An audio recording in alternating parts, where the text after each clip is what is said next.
Galera, teoria da informação. Então até agora a gente viu conceitos que vai de encontro, né, com classificação da informação, de tecnologias, classificar sistemas, né? Agora a gente vai estudar aqui a teoria da informação, ou seja, o que vem por trás, como surgiu, de onde surgiu a ideia de informação, né? E eu já digo para vocês que essa ideia ela surgiu em 1948 com a publicação aqui de um matemático chamado Claude Shannon. Nessa época, então a fundamentação de informação surgiu de uma ideia matemática, tá? Esse cara trabalhava numa empresa americana chamada Bell Communications, tá? E ele era responsável aí por estudos na área de comunicação. Então ele introduziu o conceito do que seria uma informação, no caso uma informação digital. Esse cara então criou o que a gente conhece como sistema binário, tá? Sequência de 0 e 1 para representar uma informação. Coisas que até hoje é utilizado no computador, né? O computador ele entende binário, nada mais. Sistema de 0 e 1, ligado ou desligado, energia ou ausência de energia. Então, binário nada mais é que isso, né? 1 para ligado, 0 para desligado. 1 para pulso de energia, 0 para falta de pulso de energia. Uma sequência de pulsos de energia e de falta de pulsos de energia gera uma informação, tá? Então é um ramo da matemática que faz cálculo, tá? Cálculos do tipo estatístico. Veja só, eu não vou entrar aqui em detalhes como é feito esses cálculos, até porque para o pessoal da informática, se ainda não viram, vão ver, tá? Mais para frente, provavelmente em redes, ou em sistemas operacionais. E para o pessoal da engenharia de produção, basta saber que é um sistema numérico baseado em 0 e 1 para representar informações. Então, quando for a hora, o pessoal da informática vai saber, e o pessoal da engenharia de produção só precisa saber desse conceito, tá? Então aqui em 1948 surgiu a ideia de informação com o conceito de transmissão digital usando binário. Transmissão digital, então, pulso de energia ou falta de pulso de energia. Uma sequência de pulsos de energia ou não gerava uma informação. O Leonardo Ribeiro postou aqui no chat, né, uma sequência aí de zeros e uns e colocou binário. Ou seja, aquilo ali que ele postou é uma representação de um binário. Aí existe uma conversão que é feita para gerar informação, tá? Se vocês tiverem um pouco mais de curiosidade, talvez eu fale um pouco sobre as conversões mais para frente, tá? Mas agora não é o caso.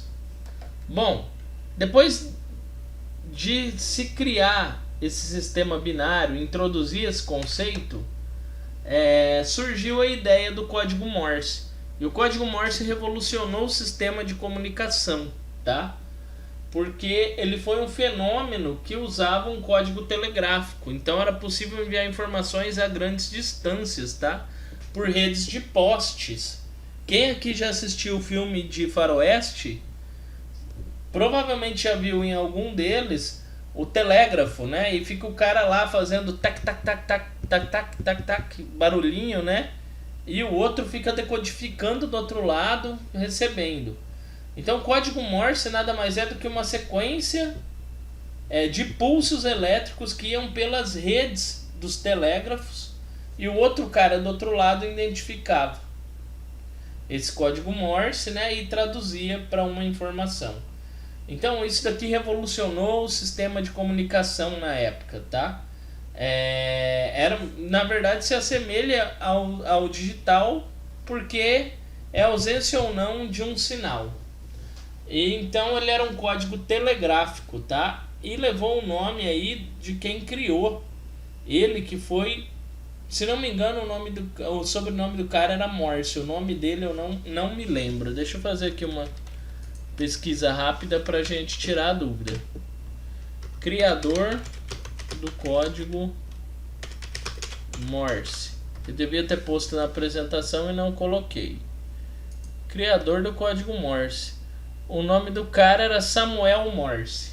Então ele levou aqui, ó, o sobrenome do criador, tá? E o que esse cara aqui fez, o Samuel? Ele pegou, na verdade, o conceito de binário e traduziu para um sistema de transmissão à distância, usando pulsos elétricos. Bom, então ele fez um levantamento estatístico, na verdade, criou uma tabela que traduzia, no caso, as informações, né, essa sequência estatística que chegava de um ponto a outro em letras, e dessa forma se aplicou, né, dentro da língua inglesa uma tabela que assemelhava esses pulsos elétricos a letras e consequentemente se gerava palavras. Então esse foi um princípio de comunicação, tá? Depois disso surgiu o princípio de Hartley.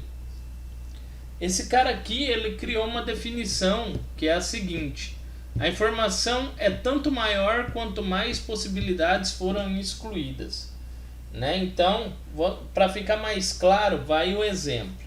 A frase "as maçãs são vermelhas" contém mais informação do que "as maçãs são coloridas". Então, se a gente ligar as duas, é fácil perceber que na hora que se fala "as maçãs são coloridas", você não sabe que cor que é, na verdade. Que coloridas engloba muitas informações: verde, amarelo, azul, roxa, branca. Só que quando fala que são vermelhas, você está apontando, né, uma informação específica.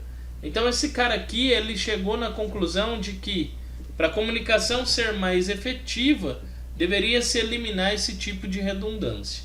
Então esse cara aqui, de alguma forma, ele contribuiu para o sistema de comunicação, porque ele conseguiu diminuir um pouco a quantidade, né, de tráfego nas redes, que na época eram redes de pouca velocidade, tá? Então o sistema de comunicação, né, ele era então constituído de alguns itens, tá? Então, quando se criou esse sistema de comunicação por telégrafo, e até hoje ainda existe, né, esses itens, eu tenho a fonte, eu tenho transmissor, canal, receptor, destino e ruído. Vou falar rapidamente sobre cada um e depois, se necessário, a gente entra um pouco mais a fundo sobre cada um deles. Mas basta saber que a fonte é quem está emitindo a informação, quem está emitindo o sinal, tá? Ou seja, a fonte da informação, certo? Então, se você pegar seu telefone e ligar para alguém, você é a fonte da informação, você vai passar algo, tá? O transmissor, o aparelho celular, que vai fazer a transmissão, tá? No caso do telégrafo, era o próprio telégrafo. O canal, no caso, eram as redes de transmissão, os postes. No nosso caso, pode ser 3G, 4G, 5G. O sinal, né, a rede de telefone que a gente usa. O receptor é o aparelho que recebe a informação, e o destino é para quem a informação é. E aí, no meio disso tudo, na época existia algo que era muito impactante, que era o ruído, que era algo que distorcia a informação, e na hora que chegava para outra pessoa, às vezes ela não conseguia decifrar aquela informação, tá? Então é como se a nossa ligação ficasse ruim, falta de sinal, alguma coisa assim, e você não consegue distinguir o que a outra pessoa fala. Então o ruído era comum também na época do telégrafo. Você vê que, criado naquela época, 1948, até hoje ainda é a mesma premissa, né? Se trabalha sobre a mesma ideia: uma fonte, um transmissor, um canal, um receptor, destino e a presença ou não de ruído. Bom, então, pode falar. Professor, o transmissor e o receptor, eles são quase parecidos, podem ser o mesmo sistema também. Pode ser o transmissor, pode ser o celular, e o receptor pode ser o celular também. Perfeito, exatamente, tá correto.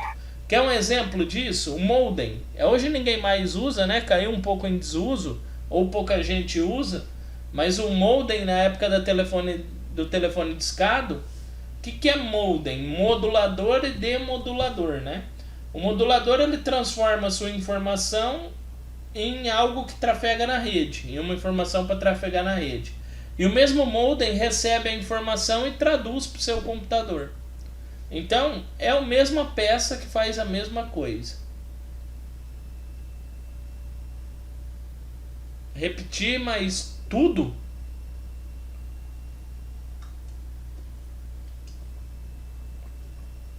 De que parte, Gabriele?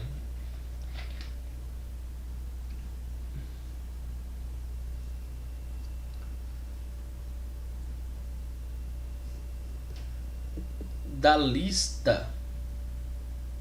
Dessa daqui, né? Na tela, então. Você quer que eu fale a respeito sobre... Ah, sim. Então vamos lá, ó. A fonte, né? Quem que é a fonte nessa ideia? É a origem da informação. É quem está criando a informação. Se a gente for assemelhar com um sistema de ligação de celular, por exemplo, seria a pessoa, tá? Que está gerando a informação. O transmissor é o aparelho que faz a transmissão. No caso, o aparelho celular é o dispositivo responsável por transmitir. Na época do telégrafo, era o aparelho de telégrafo, tá? O canal é o meio por onde a informação ela trafega. No caso do celular, pode ser a rede 4G, 5G. No caso do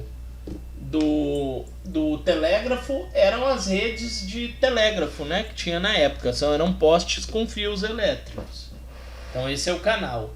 O receptor é o aparelho que recebe a informação. No caso do celular, se você estiver ligando para outra pessoa, é o outro aparelho celular. O aparelho celular da outra pessoa. No caso do telégrafo, era outro aparelho lá do outro lado que fazia isso. O destino, então, é para quem essa informação ela vai, tá? De quem que vai ser essa informação, para onde ela vai.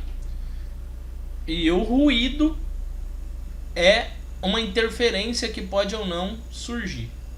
Ficou claro? Conseguiu absorver aí, Gabriela? De nada.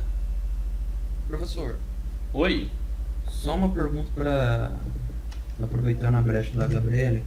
O canal também, comparando com uma internet de fibra ótica, poderia ser aquele cabo que passa, aí chega até a nossa casa? É isso ou não? mesmo. Não, é isso mesmo.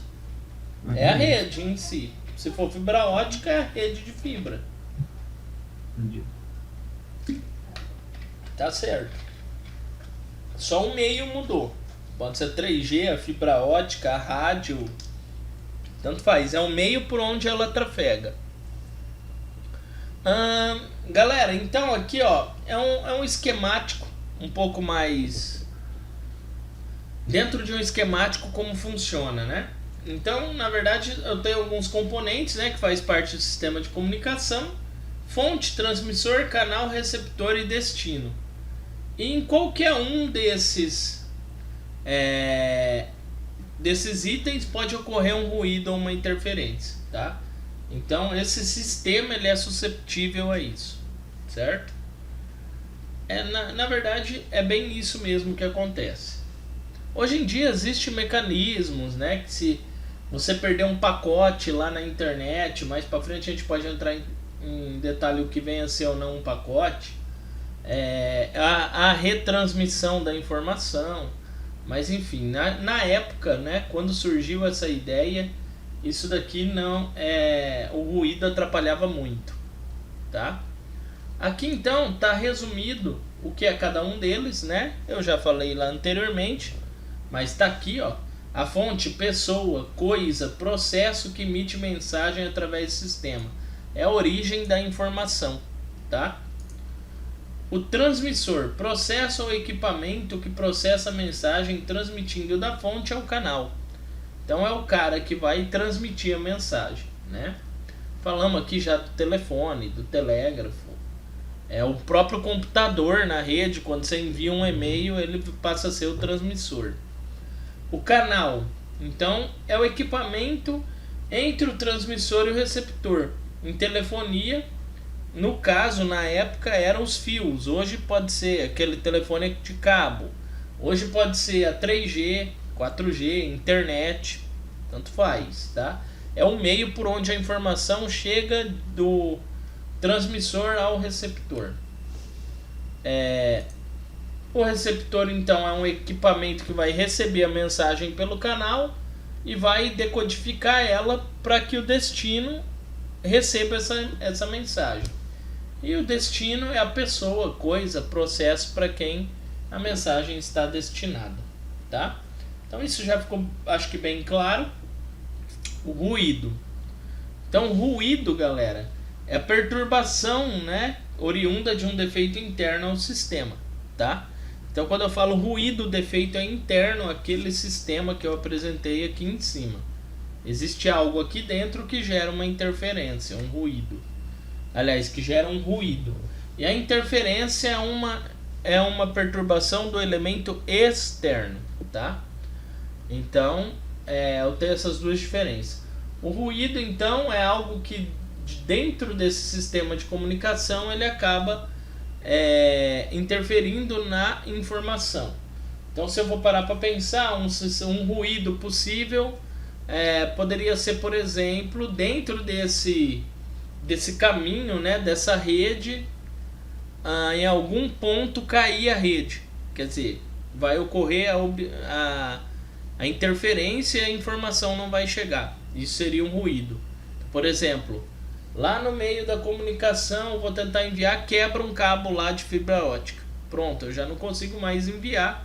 É uma espécie de ruído. Porque, de alguma forma, o sistema internamente ele foi danificado. E a interferência é algo que não danifica o sistema fisicamente, mas interfere na comunicação.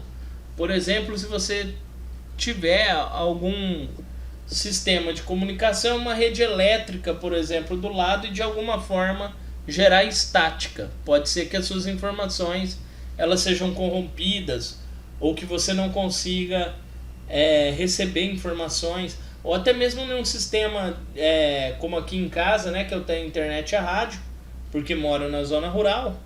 E quando tem tempo de chuva, por exemplo, eu tenho bastante problema por causa de interferências, tá? Então isso é um fator externo que prejudica na minha rede, certo? Então existem esses dois tipos. O professor, o barulho também entra nessa interferência externa ou não? Dependendo do tipo de comunicação, sim, tá? Por exemplo, se você tiver em uma ligação e tiver barulho e não for possível o receptor identificar o que você está querendo passar de informação, ele não deixa de ser uma interferência. Beleza? Aí depende do tipo de informação que eu estou trabalhando. Ou seja, do tipo de mensagem, né? O tipo de fonte que eu quero transmitir.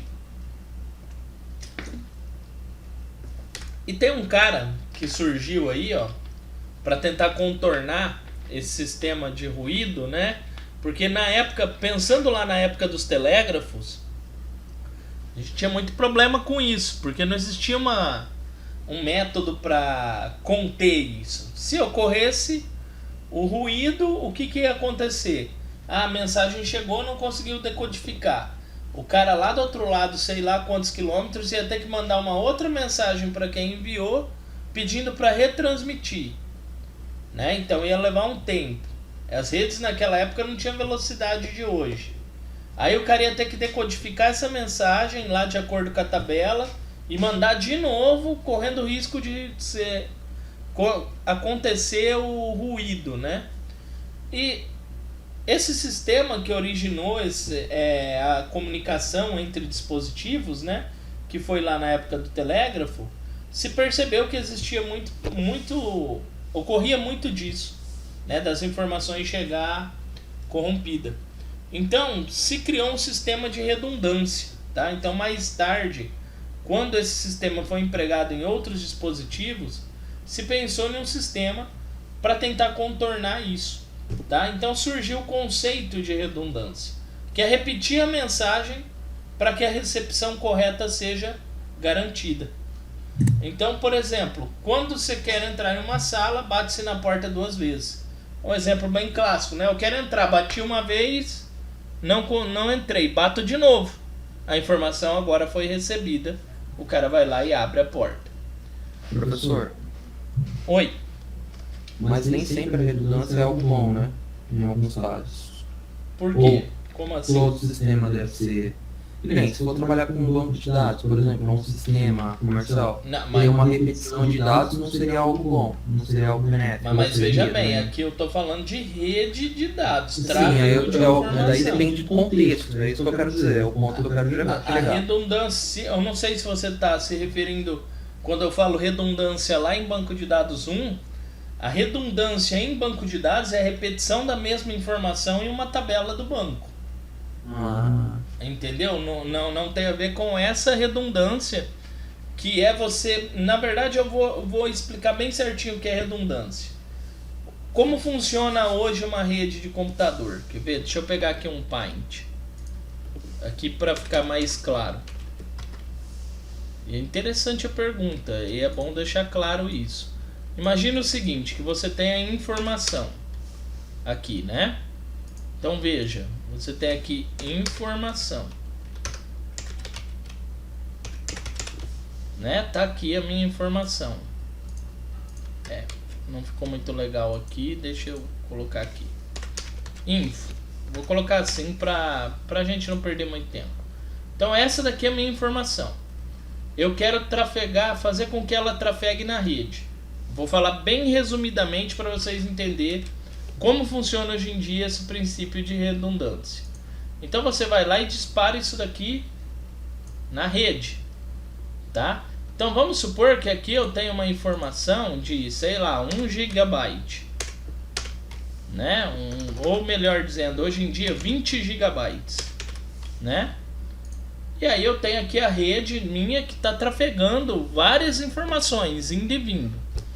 Não é possível eu enviar esses 20 GB de uma vez na rede, porque eu iria congestionar a rede. O que acontece no sistema de hoje? Como é feito isso? Que era o papel do modem, né? Modulador e demodulador. Ele quebrava esses 20 GB em pacotes bem menores. Qual o tamanho desses pacotes, professor? Eu não sei. Vai depender de cada informação e de como o modem iria agir. Mas ele quebrava em fragmentos, tipo kbytes, megabytes, e aí vai.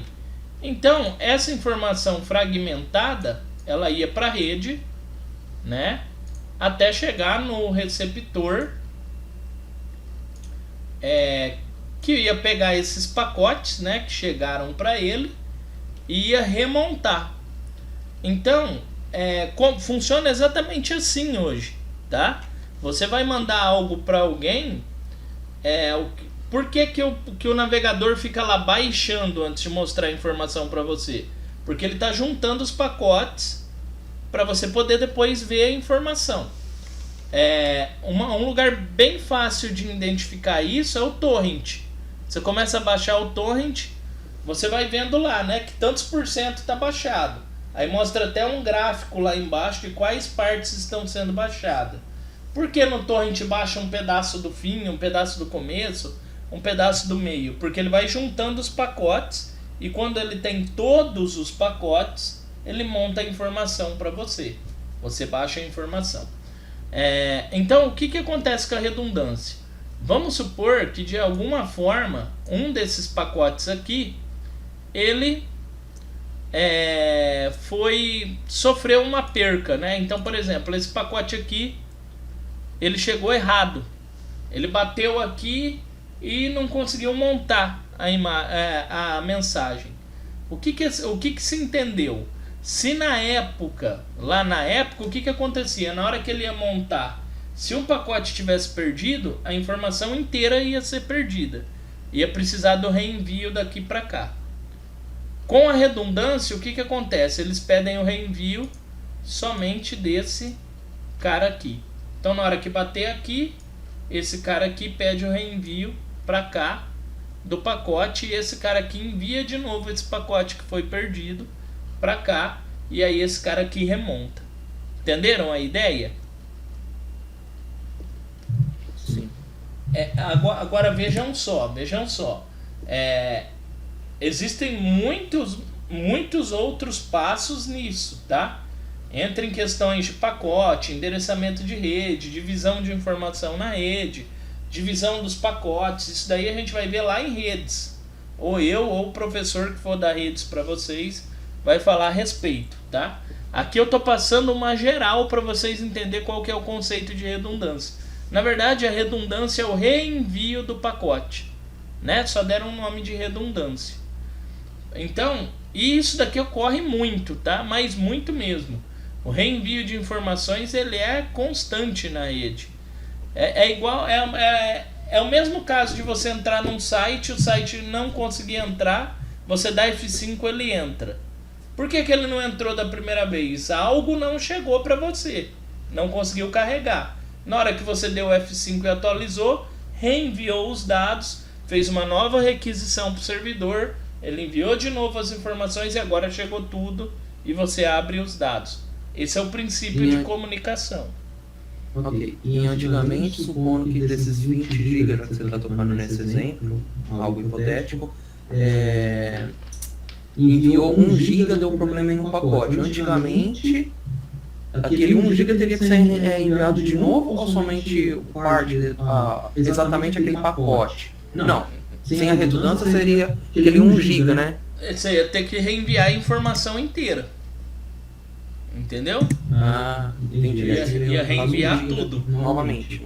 É a mesma coisa você entrar lá num site lá, esses sites de download direto da internet. Você baixa e vem corrompido. Aí você, puxa, perdi a informação. Aí você tem que baixar de novo. Veio corrompido porque algum pacote se perdeu e ele não conseguiu montar a informação. Sabe esses sites onde você entra lá, vou baixar filme, eu sei lá, num Google Drive, você começa a baixar, dá algum erro, o pacote vem corrompido, aí você exclui, baixa de novo, veio certo.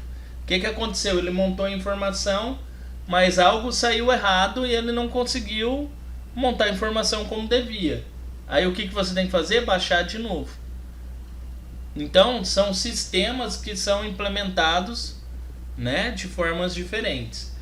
Na época, você perdia a informação. Com o conceito de redundância, se enxergou que somente reenviando o que foi perdido, você iria diminuir o tráfego na rede, né, de informação, porque ao invés da informação toda vir de novo, vai vir só uma pequena porção dela, e você estaria otimizando o sistema como um todo. Acho que ficou claro, né? Hoje em dia funciona ainda assim, tá? Só que tem outros processos por trás, se mudou muito isso. Aqui é bem a grosso modo. Bom, aí vem o conceito de entropia, tá? Que acho que não sei se teve algum grupo que falou sobre a entropia, não me lembro. Mas a entropia determina um grau de desordem dentro de um sistema, tá? Então, os sistemas, para serem efetivos, eles têm que ser ordenados, tá?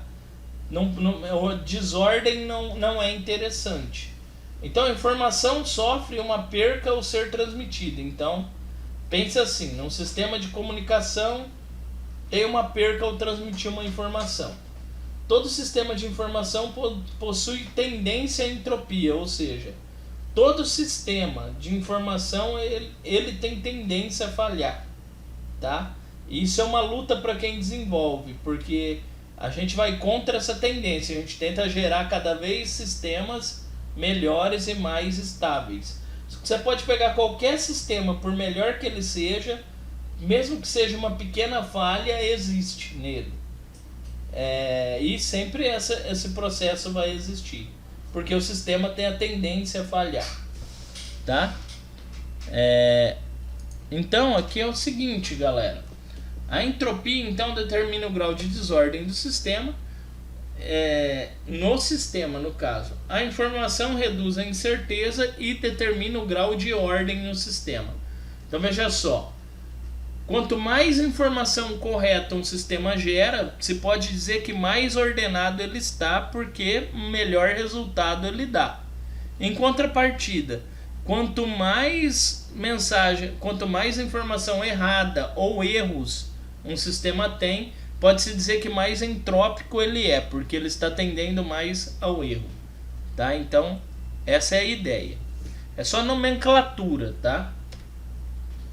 Negentropia é um processo de obtenção de informação. Então, o sistema precisa reabastecer informação para manter sua estrutura.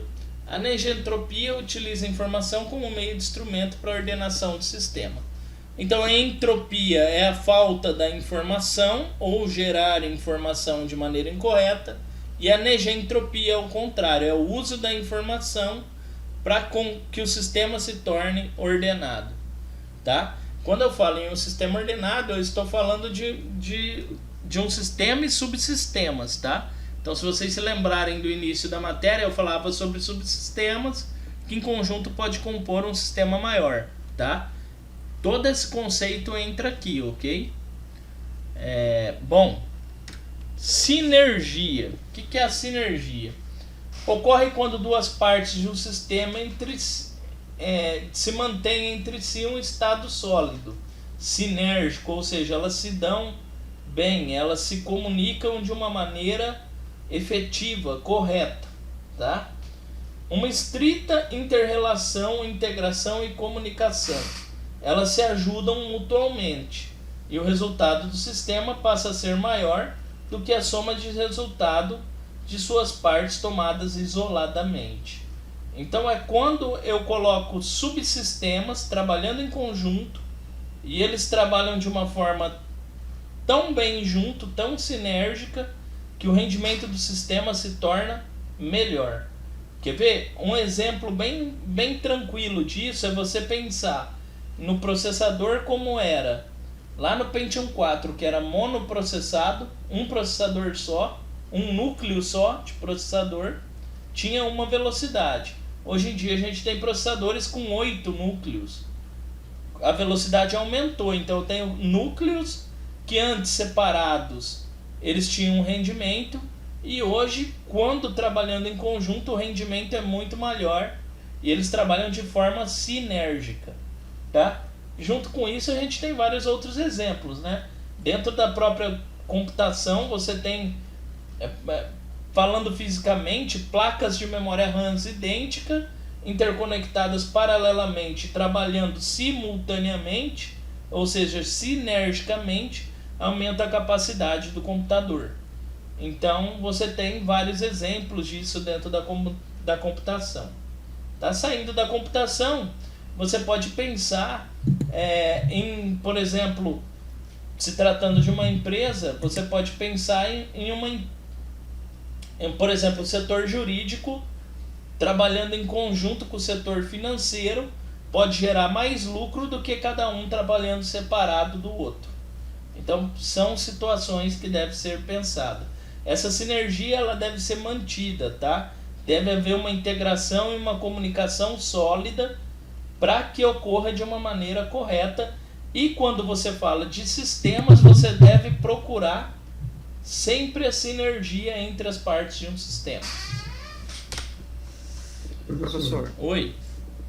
entropia, eu sei, tô voltando um pouquinho no assunto. É o contrário de homeostasia, eu acho que é a palavra. Isso, homeostasia. Ou Homeostase. não tem algo relacionado que é quando o sistema trabalha em harmonia. Entropia. Bom, deixa Sim, eu... aí é o grau de desordem de entropia. E tem homeostasia, que é quando o sistema está trabalhando em harmonia. Bom, entendi bem sucinto, não sei se é... Ó, calma lá, vamos lá. Então, entropia é o grau de desordem do sistema, certo? Então, e o contrário, negentropia, certo? Entropia. A homeostásia, vamos pensar em um meio, pode ser um sistema, tá? É o equilíbrio ou não entre as partes desse sistema. Tem a ver com entropia ou negentropia.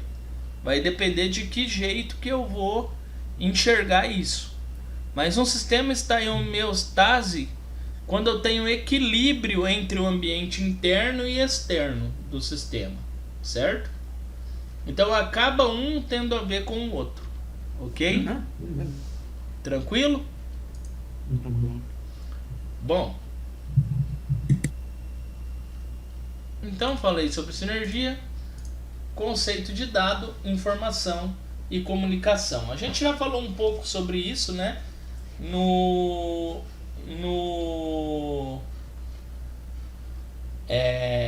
Anteriormente, né? Mas agora a gente vai falar de novo. Só respondendo aqui a Gabriele, homeostásia é o mesmo que sinergia. Ó, sinergia são as partes de um sistema trabalhando em harmonia, tá? E a homeostase ela pode ser o mesmo que sinergia, desde que as partes externas, o meio externo do sistema trabalhem em harmonia com o meio interno, certo? Então é isso. Aí ele se torna uma sinergia. Vou dar um exemplo mais claro. A sinergia, por exemplo, em uma empresa, o setor lá, como eu falei, né, o setor jurídico trabalha em parceria com o setor financeiro para gerar melhores resultados. Isso é uma sinergia, tá?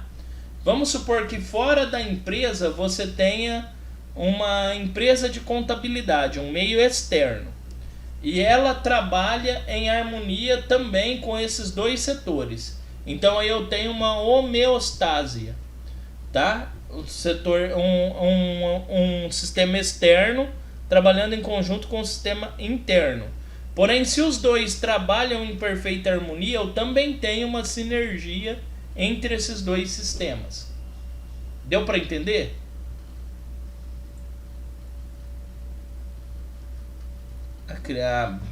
Bacana. É isso aí. Professor, Oi. eu acho que eu vou acabar piorando tudo com essa pergunta, mas só para deixar claro. Se der um exemplo de um fluxo de caixa, de um, sei lá, um sistema de um mercado, em relação à homeostásia, poderia ser a compra de um produto, porque está trabalhando tanto o sistema do cliente lá, comprar o produto e passar e... Não sei muito bem. Ou eu tô viajando demais. Vai depender de como é idealizado o sistema. Porque é tanto o sistema interno, que é o próprio sistema que está rodando no computador, na máquina, quanto o sistema do cliente ir lá e comprar e efetuar a compra, o pagamento. Aí, bom, não sei se eu estou viajando. Se você for enxergar o cliente como um sistema externo, sim. Vai depender de como você que vai enxergar o papel do cliente dentro do seu sistema. Entendeu? É tudo perspectiva, pontos de vista.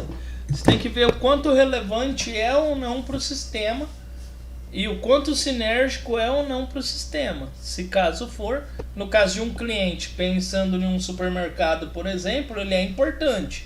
Eu trataria o cliente, o conjunto de clientes, como um sistema externo que tem que trabalhar em harmonia com o sistema interno.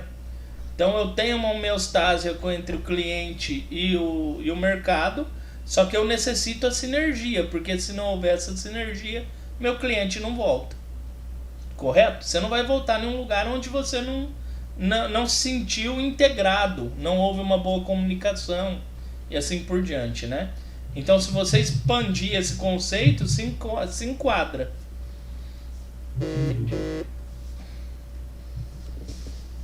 Bom, processo decisório, galera. Vamos lá, vamos falar um pouco sobre... Aliás, estou pulando esse daqui. Bom, dado, informação e comunicação. A gente já falou no início, né, da matéria sobre dado, informação e comunicação, tá? No início, só para lembrar, eu falei que dado é uma informação no estado menor dela. É algo que não diz muito sozinho, mas que quando em conjunto gera a informação, tá? Então aqui, ó, eu estou mostrando uma nova definição, tá? Dado ainda continua sendo o que eu falei, só que você também pode enxergar ele dessa forma, como um registro de um determinado evento, uma informação pequena, tá? É a informação maior, um conjunto de dados. Continua sendo então um conjunto de dados que permite orientar uma ação, tá? Então, pegando aqui como, por exemplo, um fluxo de caixa, né, como um exemplo anterior, um mercado, se, por exemplo, lá o cara passou errado um produto, aquele dado, aquela informação do produto, ela gerou um determinado evento, tá? Passou errado. Se não for identificado, vai ser cobrado a mais. A informação gerada então no conjunto de dados é um valor a mais para o cliente. Se for identificado, vai ocorrer o estorno e a informação gerada é a informação correta. Continua sendo a mesma coisa, né? Um conjunto de informações, né? Ou de dados menores ou de informações pequenas que geram uma informação maior, tá? Só uma perspectiva, uma visão diferente. E a comunicação, né? A transmissão das informações, né? Como a gente já veio vendo, né? Desde do início da aula, é a transmissão da informação seguindo todos aqueles padrões que eu já falei anteriormente, tá?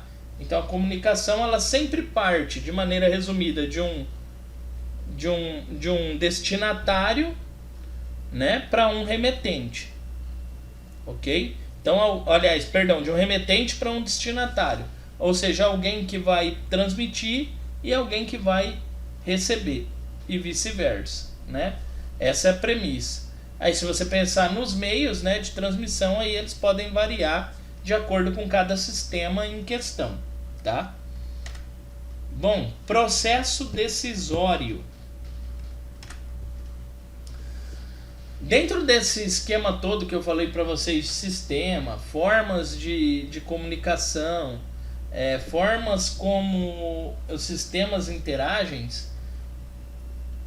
existem situações onde são necessárias tomadas de decisão, principalmente se esses sistemas envolvem pessoas, tá? Aí vai ter muito mais tomada de decisão, tá? Então, normalmente são escolhas que as pessoas tendem a fazer, né, para enfrentar problemas ou aproveitar oportunidades, tá? Então são duas óticas aqui, problemas e oportunidades. Como a gente vai distinguir um do outro, né? Então eu tenho aqui duas abordagens para problemas. A primeira abordagem é a reativa, tá? Então, como eu posso enxergar um problema? Se for dentro da abordagem reativa, se espera-se até que o problema se torne aparente antes de tomar qualquer iniciativa.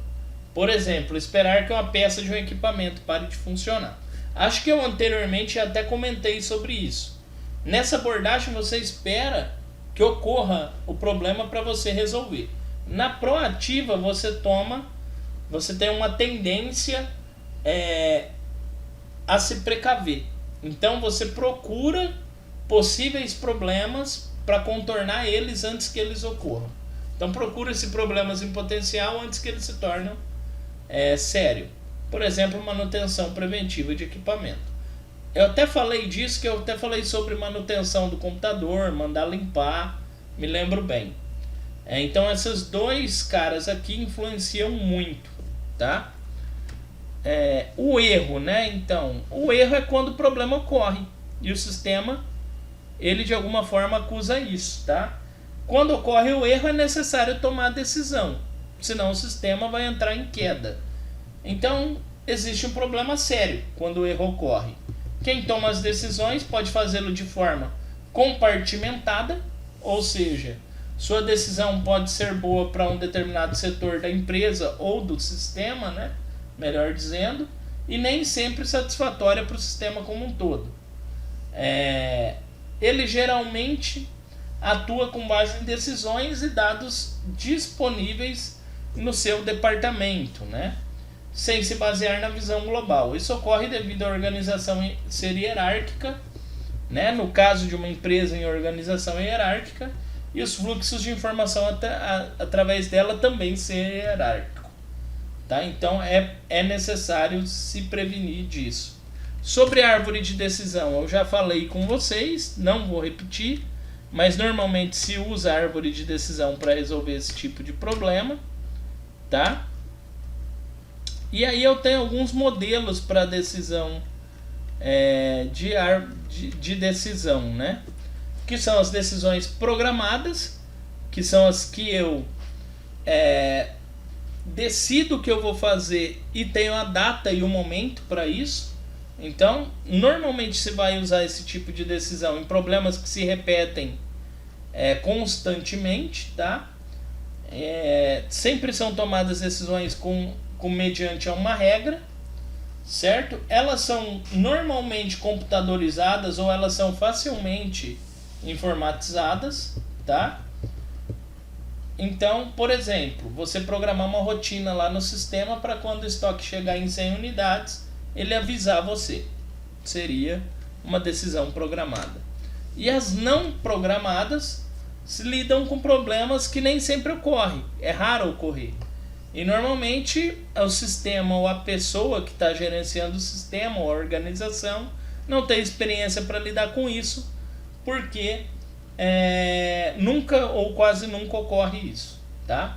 Então, por exemplo, você fazer uma aplicação financeira na bolsa sem conhecer as tendências, né?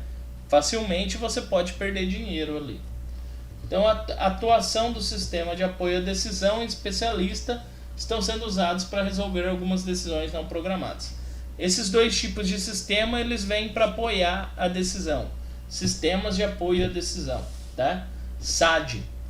Vocês já devem ter escutado falar a respeito. Bom, você pode modelar então a sua decisão de duas formas: modelo racional ou modelo intuitivo. Se tratando do modelo racional, eu vou usar a ordem lógica para resolver o problema, tá? Determinada pela coerência entre o problema e a decisão. Nesse caso aqui, precisa se basear totalmente em informações e não em sentidos, emoções ou crenças. Também já comentei anteriormente, aqui você usa sua base de conhecimento e a lógica para resolver um problema. O intuitivo não. É o contrário, né?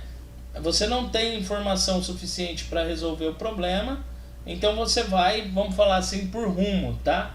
Se baseia na sensibilidade e na sensação de uma escolha. Um método intuitivo, ele não é ideal, tá? O achismo nunca é ideal para resolver um problema. Grau de risco. Obviamente, quando você tem um modelo aqui racional, você tem um grau de risco menor que no modelo intuitivo. Então, o risco é a probabilidade de você solucionar ou não um problema, tá? Decisão não programada tem mais alto risco do que as decisões programadas, tá?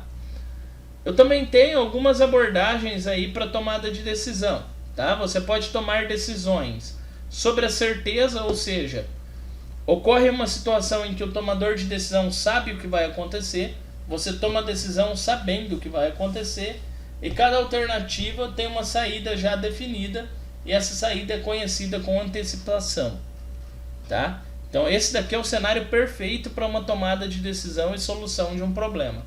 Você saber o que vai acontecer e saber quais são as suas alternativas para você escolher a melhor. A decisão sobre incerteza significa você solucionar um problema do qual ele pode ter uma probabilidade de dar certo ou não. Você não sabe ao certo qual caminho tomar. Por exemplo, numa pesquisa estima-se que 50% dos consumidores vai comprar ou não um produto. Você pode ou não ter sucesso nas vendas. Pode ser que mais compre, menos compre. Exemplo desse tipo, né, de situação são as pesquisas aí relacionados à política, né?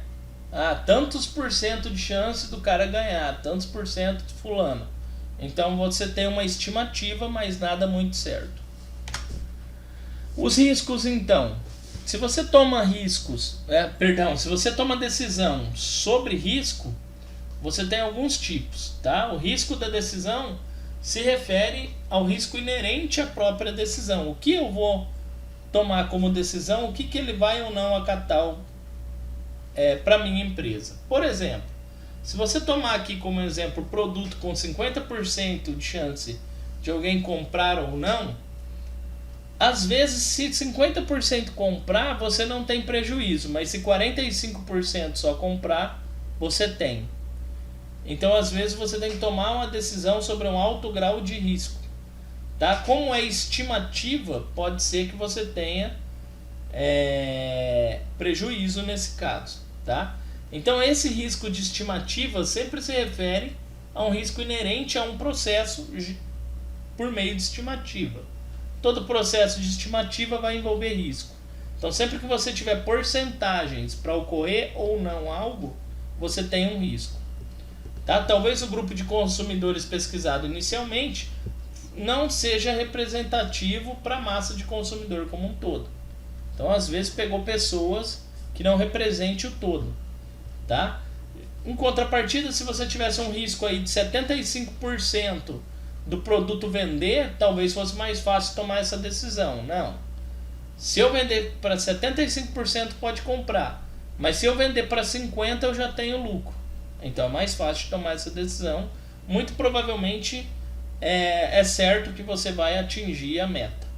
Então aí você tem que tomar bastante cuidado com decisões que tem a ver com probabilidade de ocorrer ou não. Tá?